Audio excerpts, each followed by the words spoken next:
Hello and happy STAMPtember, friends. This is Yana Smakula, and today I am super excited to show you one of the new STAMPtember exclusive collaboration sets, the Long Stem Flowers by Paper Rose.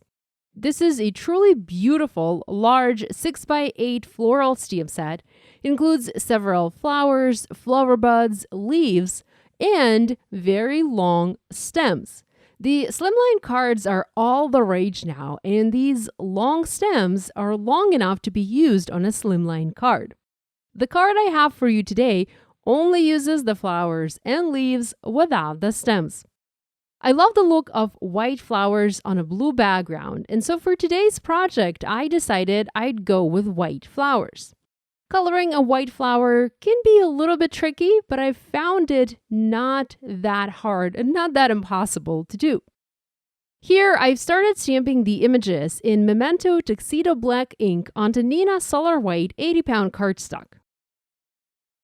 I'm using my Mini Misty stamping tool as it allows me to double stamp the images to have a nice, crisp black outline. Here I've stamped 3 large flowers and 3 leaves, but I'll also add additional imagery to my card later. I'll stamp additional flower buds and leaves to build my composition. As for coloring, I am using Copic markers, and as always, I'm going with my go-to colors. For the leaves, I'm using G21, YG63, and G94. I love the combination of these and the shade of green that I'm able to get with these colors. It's not a vibrant grass green, but more of a muted green color. I don't know how to describe it, but it's very pretty. Now, I'm not being very careful when coloring, and my marker does go outside the line a lot. I'm not worried about it, as I will be coloring the outside space with a dark blue color to match the background of the card. Now also, if you plan to fussy cut your images using scissors, you don't need to worry about the marker bleeding outside the line, as you can just cut that bleeding off. Now, there are coordinating dies available for this stamp set, but I don't have the dies on hand, so I know I'll be fussy cutting these, so the bleeding isn't a concern for me in this particular case. Next, to color the flowers white, I'm using 2 light blue markers, B000 and B00. Now, the flower itself is white, but as we know, white isn't all completely white. There are shadows and there are highlights. If I keep my flower as is, pure white, the flower will look lifeless. It will lay flat on my card. So I need to add some basic shading to add interest. I can do that with any light color marker I want.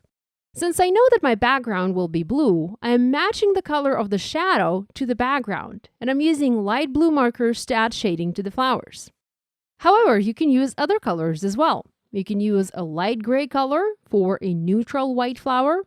I actually would love to try to use a light pink for some light pink shadows, or maybe even light purple shadows.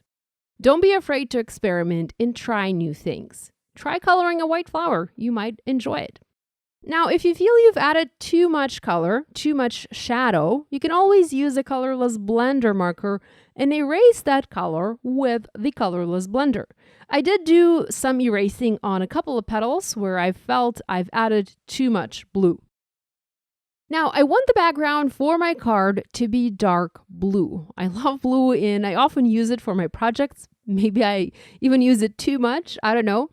Anyhow, I know I'll be fussy cutting my flowers out and I'll foam mount them onto a blue background. To make it easier for myself to fussy cut, so that I don't have to follow the stamp line exactly and precisely, I'm adding a thin dark blue border around the images. This blue border matches in color to the background that I will be using.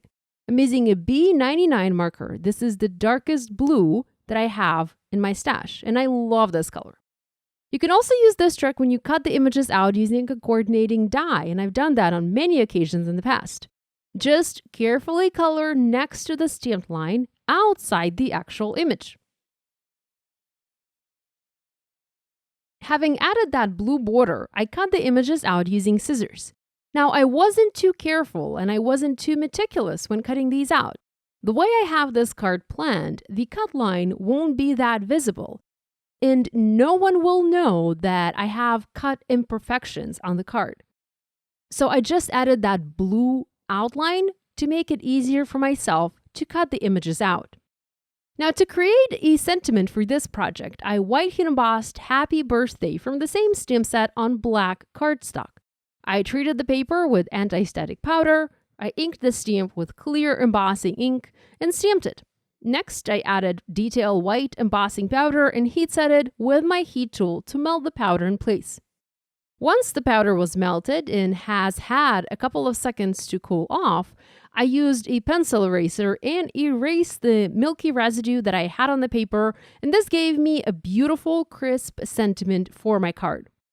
Next, I worked on the background. I ink blended dark blue ink around the edges to darken them up.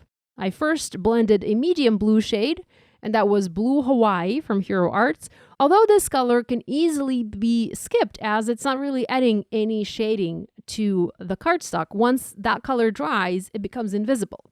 And then I added Navy from Hero Arts. This is the color that actually added darkness around the edges of my panel. If you want, you can also use black and even add a little bit of black.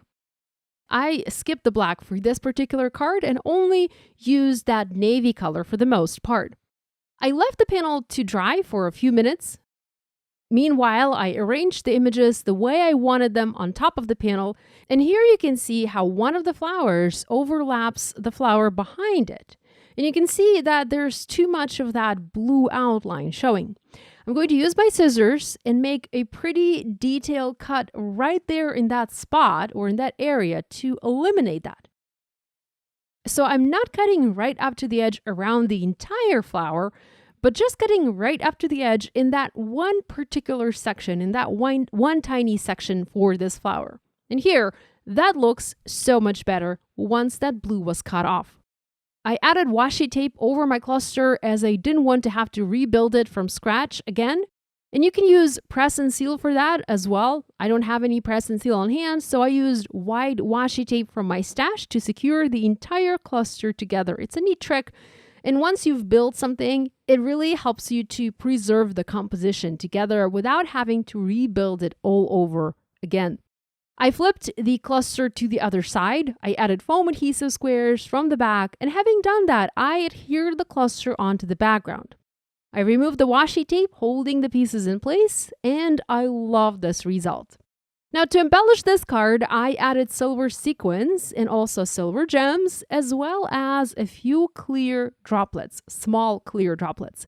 I also used a white pen and added white dots here and there. I feel that added a lot of interest to the background. By the way, a white pen was also used to color the center of the flowers. Where I had colored over the stamens with a light blue, I wanted to make them white, so I used a white pen and colored over that blue coloring with a white pen. Now, I also added a few additional flower buds and leaves to this card, making my floral cluster a bit fuller. I didn't film that part as it was the same, but here you can see a photo of the finished project. I hope you like this card. Now, if you make a card inspired by this video, we'd love it if you shared your project and tagged us on social media.